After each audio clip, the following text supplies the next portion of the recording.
The Arena. Glad you could join us here on the Brave Sports Network, 91.7 WPRL and WPRL.org, as well as WPRL's Facebook Live. Glad you can join us here from the Whitney Arena. Cool, good home games on the men's and women's side. The Lady Braves, a big win over Texas Southern.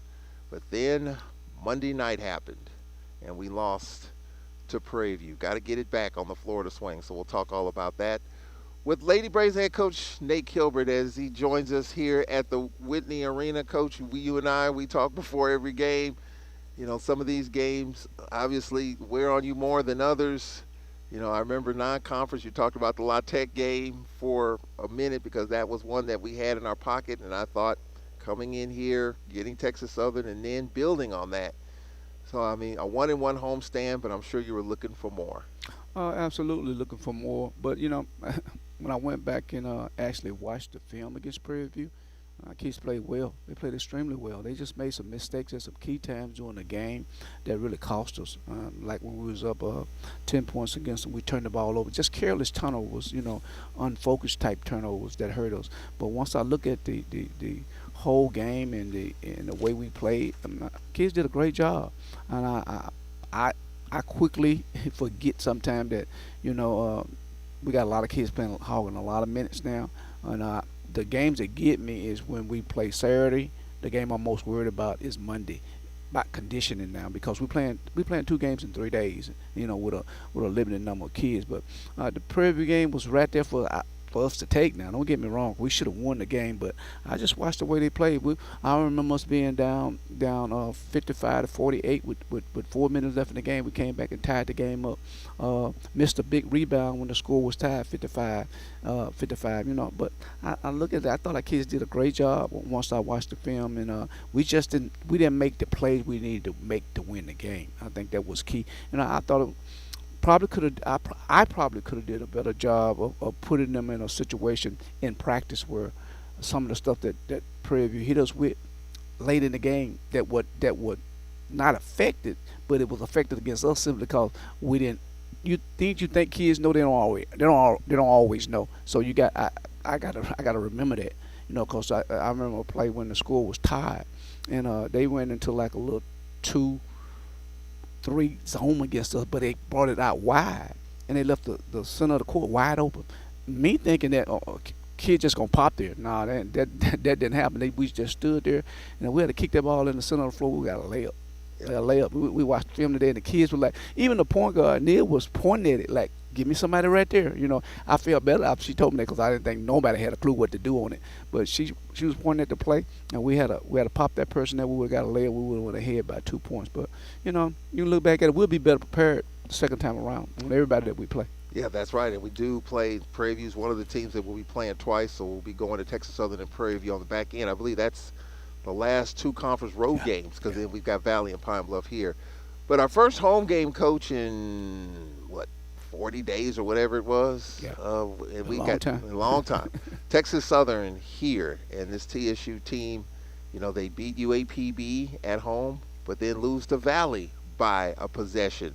So what was the challenge dealing with this lineup of Belton, Holmes, Lawson, Galban, and Shamari Phillips? Well, anytime you're dealing with talent at the guard position, and all three people are talented at the guard position, they can score. You're gonna have problems now. You don't really want to play zone against them. When you play man against them, they're good enough to put the ball on the floor and drive by you. You just have to be solid defensively. And foul trouble is an issue with us now. We can't afford to get in foul trouble, so we got to be solid defensively. But to me, Texas Southern was the better of the two teams that we had at home.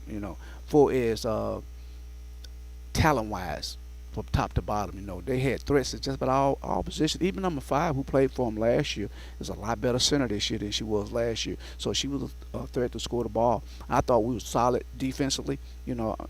But I'm talking about again the 2 games in 3 days. I think that affected us against Prairie View more so than it did against Texas Southern because we played them first. But it's always a challenge to play against them because they're a threat from the 3-point line. They're a threat inside now, and they run a good system. They run a real good system.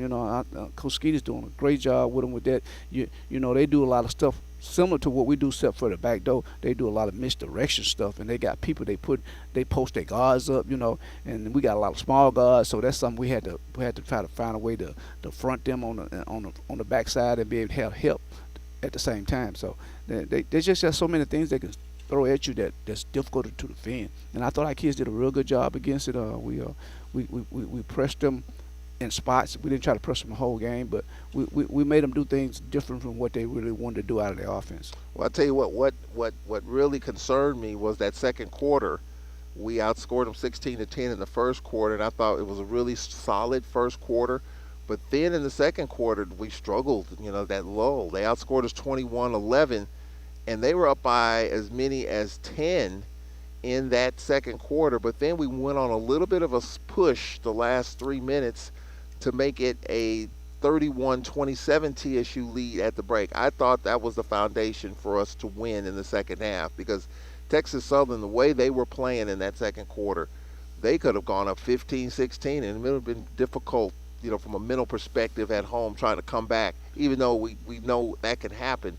But since you hadn't won, and we did come off the Alabama State win, that was tough. So I thought the foundation for the TSU game, to me, was established the last 2.5 minutes of that second quarter. Yeah, I think you're right on that, but I also think the first quarter it should have been like a 20-something to 11 quarter, still a 14-11, whatever it was. I thought our lead in the first quarter should have been bigger, but we didn't do a good job of closing that quarter. We started it okay, but we didn't close the quarter like we should have. And we done ran into a lot of spurts like that where we have quarters where we just don't score like we need to keep to take a big lead or to keep a lead. And for some reason, either we don't start the quarter well and close it better, or we start it well and don't close it. So we got to get to the point where we're starting quarters and closing quarters better than what we've been doing. Especially you start talking the third quarter and the fourth quarter. You want to start them and close them. Yeah, I think that is exactly right. For some reason, and I don't know, let's hope this is not a continuing trend, the close out first quarter, second quarter, third quarter, it's kind of a struggle to finish it out because you play so well at times, but then if you give it away in the last 3 minutes, it didn't really help you. Often not. But my thing is, I think part of the reason is, Charles, that when you start on the fourth quarter, it's conditioning started to come into play now. People done played a lot of minutes and stuff. So I can understand that quarter a little bit more than I can in the first quarter, in the second quarter. We got to find ways to be able to close quarters better, especially in those first two quarters. And the key to me is the beginning of the third quarter. Play well doing that, and you can kind of be lackadaisical a little bit when you don't want to be closing the quarter. But for that fourth quarter, we got to find whatever it takes to be able to start that quarter and close it, because that's winning time right there. And we haven't been doing a great job of that. Even in some of the games we won, we didn't do a good job, to me, in closing the fourth quarter and starting the fourth quarter and closing it. We've got to do a better job. Well, we outscored Texas Southern 42-20 in the second half. That was maybe the best 2 quarters of basketball we had all year, I think. Ain't no question about it. Ain't no question about it. It was the best 2 quarters of basketball that we put together in one half all year long. But I see us doing that more. I really do. I see us doing it more. We're starting to get a better chemistry with the group that we have. We know everybody kind of know they're going to play a little bit now, so their ability to be able to come off the bench and be more focused is a lot easier to get them more focused now, because they think they're going to get an opportunity to play. We just got to finish play. But to me, our biggest thing is either layups or free throws, because I thought we did a poor job against Prairie View shooting free throws when it really counted. If we make our free throws when it really counted, and we still was in the game. We still hung around the game. I remember when it was about 7 minutes left on the clock. We was down 55-48, something like that, 5 minutes, something like that. And I told the kids, hey, look, we still in this game. We're gonna tie this game up. We're gonna take the lead. And we tied it up 55-55 and made a couple plays after that. Didn't rebound the ball twice. They got 2 offensive rebounds against us, and they put that little 2-3 trap wide on us and had opportunity to score a layup after we was down 1. Then it's just little bitty stuff that we constantly got to get better at if we want to get to the point where we're making the tournament and on a good run going into the tournament. Well, the Lady Braves got it done 69-51. Zaniyah White with 22 points in that game. Destiny Brown, another solid game, 16 points. Tajane Wright with 11. one of the big matchups, Coach Kilbert, coming up on Friday, the two of the three top scorers in the conference will do battle. FAMU's got the number one scorer, and Zaniah White's the number three scorer in the league in conference games. That's going to be a heck of a matchup coming up on Saturday. We'll look ahead to that. But, Zaniah White's been solid. Destiny Brown's coming around, and then Tajane Wright. Is it going to take three scores most nights, or can two carry us most nights on offense? Well, I just really think if you want to be consistent at winning, it's going to have to be three, at least three. It might be a different three. It might be Cheatham one night, it might be Nene one night, and but Brown and White got to be every night. You know what I mean? I don't think they can take no nights off. And sometimes they're going to have bad games. But even because I don't think Z had a great game against Prairie View. She didn't shoot the ball as well, but she did some other good things. But you need 3 to 4 kids scoring for you if you want to win on a consistent basis. And that's what we have not been getting. We have not been getting consistent scoring from 3 of our best kids. And I think we got 4 kids that we need to score for. That's right, Brown, White, and Cheatham. And when I say score from Cheatham, I'm talking about 11, 12, and she's gonna have some big nights at some point. But she's always gonna rebound the ball well for us, play defense well for us. But there's some nights we need her to score because so many people now are paying attention to Brown and White and Nene. Now Nene, even when I'm talking about Wright, and people might not know who I'm talking about when I say Nene, but even when she's having bad games, because so much attention is paid on her, because they know she can shoot the ball. They know we run our offense through her.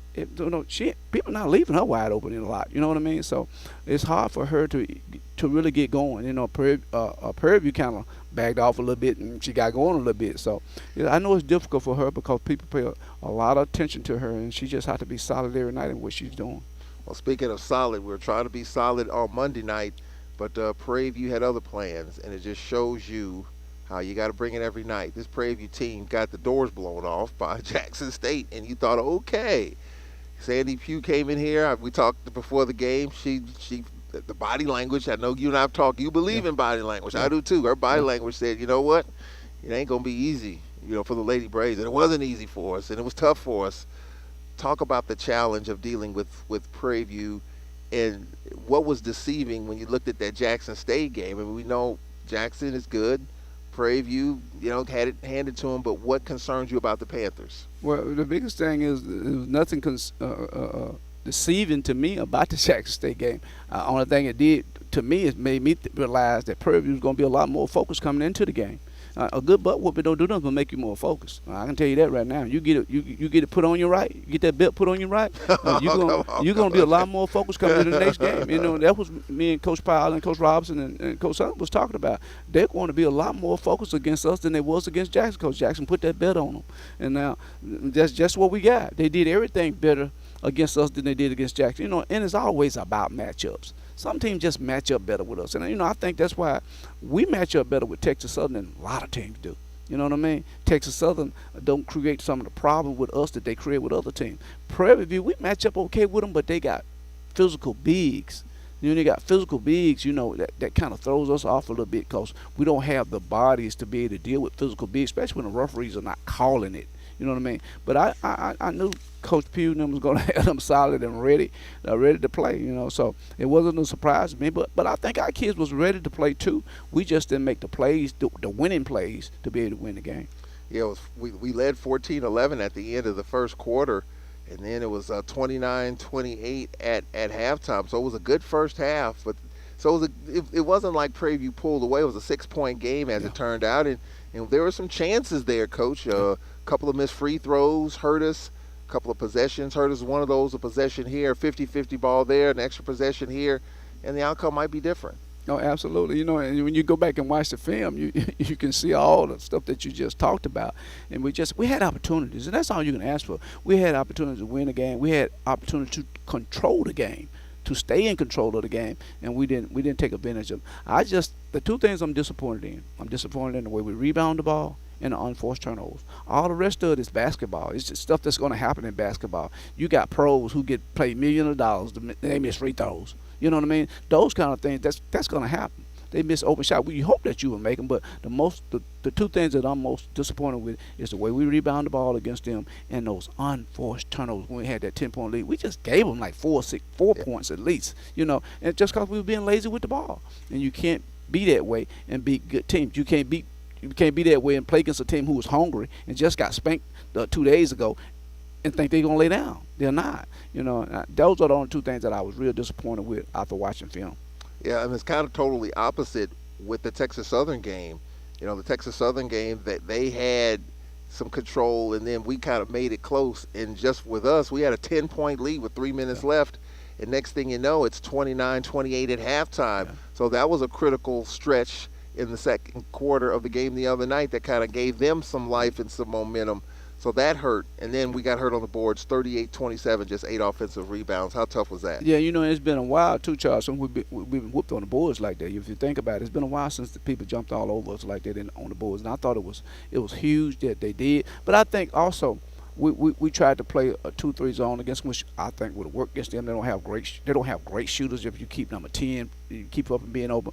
We did a lot of zone stuff, and it's hard to box people out when you play in zone. But what they was doing when you watched on film, they was finding Destiny, even offensively, defensively. They was putting a body on her, and they was hitting her. They wasn't just boxing her out. They was hitting her to keep her away from those rebounds. So that means other folks got the rebound, guards got the rebound better. And but I thought that was a big difference in the game is rebounding, and we hadn't got whooped like that on the boards in a while. And then probably the most disappointing aspect, we missed 13 free throws, 13 of 26 at home. It's hard to beat anyone when you miss 13 free throws at home. Yeah, it's difficult. It's kind of set the tone for the game, though. It's kind of set the tone for us. Are you gonna win or gonna lose? If you miss free throws like that and be as close as we were, you're probably not gonna win. It's kind of simple, to be honest with you. You're not gonna win games like that. You're not going to win them on the road. At home, you miss them. It makes it difficult. I just wish we could have made some of those free throws. And the game probably wouldn't have been as close if we had made some of those free throws. We would have had a little cushion there at the end. But I was proud of our kids. I just remember sitting on the bench with about 4 minutes, 50-some seconds left. We're down 55-48. And I'm looking at the expression on their faces, and it's like we done lost the game expression. And I say, look, this game a long way from being on. We're coming back. We're going to tie the game up. And they did that. And, watching film, I talked to them about that. I say, look, what did I tell you? We was going to come back. And the opportunity that we had after we tied it up, we had so many opportunities to score baskets, and we didn't. But once I looked at the two games, our kids played well. They played well in spots. We just got to keep cleaning things up and continue to get better. We got a new rotation out there now when it comes to substituting, and we need to get Watson back. I think that's somebody we got a chance to get back. We need to get Ford healthy, so she can come out and give us some quality minutes like she normally do. Just hopefully we can, those two right there, we can get back to the point where they are healthy. We're trying to get Watson back to be able to get us another body, because that's going to be important. She give us speed and all that stuff that we was missing in those two games. But you just never know. We just got to wait to see what the X-ray is going to say and all that different stuff in the MRI. But I was proud of the way the kids played in both games. I just know there are things that we got to get better at if we're going to continue to be winning games, especially on the road. I know we're thin. I know we're limited on bodies, but nobody's making any excuses. No, absolutely not. Because I think the 9 we got, I think we're good enough to win. I really do. And we just got to find ways to do it. Because we're proving that we can win with them. We beat Texas Southern with them. You know what I mean? So we just got to find ways to take better care of the ball. We got to get in. You got to get in better shape now. Our practices are totally different from what we would if we had more bodies. You don't see the physical stuff in practice no more. We hardly ever do any contact in practice anymore now, because we don't want nobody else getting hurt in practice. If they get hurt, it's going to be in the game. We just walk through a lot of stuff. We do a lot of running. We do a lot of shooting. We go over a lot of play sets. We go over a lot of defensive sets, but it's not a lot of contact going on now in practice. We had 4 players in double figures, led by Cheatham with 14 points, 13 points for Zaniyah White, Destiny Brown with 11, and Tajane Wright with 10 points. All right, Coach, so now we head to Florida. And, look, you got to put this one behind you. You were hoping, and we were, after the win Saturday, we're so happy, and then disappointment. But you got a lot of games in front of you, and we got to get this game back somehow. And I think if we get 2 in Florida, we can do that. So as you look at FAMU, they're 2-3 in the conference. They beat Valley 62-55, and as we talked about, at the start, you're talking about two of the top scorers in the league. You're talking about Olivia Delancey, who's averaging 20 points a game in conference. That's number one in the league. And Zaniyah White, averaging 17.6 in conference. That's number two. So you got the top two scorers going head-to-head on Saturday at the Lawson Center in Tallahassee. So what do you expect from this FAMU team? 2-3 on the year. They beat Valley. They lost 85-62 to UAPB. Lost by 3 to Grambling and beat Southern 59-53. So what do you expect from the Lady Rattlers? Well, first of all, I want to thank you for educating me on that, because I did not know that these were two of the top scorers. But I knew that they had a good score on their team, but I don't really look at that number when it comes to – I didn't even know White averaged 17 a game. I knew she was starting to score better for us. But they're going to be tough. Anytime you take a team that beats Southern, as physical as they are, you're gonna have a tough time with them. But we always have a tough time when we go up there. That's a hard place to play, and you got to be prepared. They have so many kids that can really put the ball in the basket from the 3-point range. 13 can shoot at 5. With the young lady that you were talking about, Subarats is 13. Yeah, they can really shoot the ball. 30 is starting to play well for them for his scoring wise. Even their center can shoot the 3, so they're gonna spread you out. They're gonna put it on the floor and try to drive back by you. It's just you got to be solid defensively. We got to run our schemes against them. We got to try to stay out of foul trouble, because that's what teams that have good guards that can put it on the floor, that create problems for their opponents, simply because now you're talking about foul trouble. People reaching in and all that stuff. We got to move our feet and keep our hands off them, and just try to be as solid defensively as we can. But they're a good basketball team. I mean, they're better to me than they were last year. And a lot of times bringing in a new voice, and when they brought in a new coach, changed it because they got some of the same players they had. They're just playing better, because the kid that's leading them in scoring now is playing better than what she played last year. But that's also, she got years up under her belt now. That's experience now. You're supposed to be better. Each year you're supposed to get better. When you're not getting better as a player, you're not doing something right. And I can see their kids are getting better. But it's a very winnable game for us. I feel like if we run our stuff offensively and defensively, we can play with anybody, because we control the tempo of the game, we control the flow of the game and everything. But when we start making careless turnovers and not rebounding the ball, that's when we get in trouble. And then we go to Bethune-Cookman. It's going to be a lot going on, as we talked about. The 24 hours of Daytona is down there. It's going to be a ton of folks. It's going to be hard to get around. Hotel rooms are hard to come by because of that. Big race at the Daytona 500. But what do you expect? Bethune-Cookman last year had a volume scorer that could score the basketball. Coach Bussey says one of the toughest places in the league to win. I agree. Small environment. They're right on top of you. They make a lot of noise. What do you expect from the Lady Wildcats? They got about 2 or 3 scores now. Just beat University of Arkansas at Pine Bluff. That was their last game they played. They just beat them at Pine Bluff. So, yeah. And I kind of watched that game a little bit on film. It was an exciting basketball game. And FAMU didn't bag down not one bit. They went at UAPB, and they controlled that game from the beginning to the end. I didn't see that coming when it comes to. I didn't think they was good enough to go to Pine Bluff and beat them down there, especially after losing 2 at home. Grambling and Southern beat them. They lost 2 in a row, and then to go down there and to go on the road and win 2 in a row. That says a lot about the character, about how good they are. How focused. A lot of times teams are a lot more focused on the road than they are at home too, Charles. They don't have all the distractions that they have. And I watched that game, and I just say, man, it's going to be a tough road trip. You know what I mean? A tough road trip, because we're playing against 2 good basketball teams. But I'm looking forward to it. I really am, because I think our kids are getting better. Each game we play in the conference, we're getting better and better. Well, if we had won the other night, we would have been top 4 in the league if we had won the other night. And so still, everything is still there. We can still, if we can win a couple in Florida, come back, and it's not going to be easy when we come back here. You got Southern and Grambling coming in here. Absolutely. So there are no cupcakes. There are no cakewalks in this league now. It's not. It used to be a long time ago, but it's not one. It's not one a cupcake in this conference anymore. I mean, Valley upsetting people now. They beat Tech Southern, who had just beat UAPB. So when you go to these places now, you got to be ready to play. If you're not ready to play, you're going to get whooped. And it's simple. You got to be ready to play. Well, Coach, we appreciate it, and have a good trip down to Florida. We'll be talking to you down there. All right, y'all. Appreciate it. That's the Nate Kilbert program right here on the Braves Sports Network. We're going to step aside. We're going to clear the decks. And Braves head football coach Cedric Thomas will be joining us coming up next. We're going to put a basketball in his hands. Can Cedric Thomas shoot the basketball? We'll find out. coming up after this. Time out on the Braves Sports Network.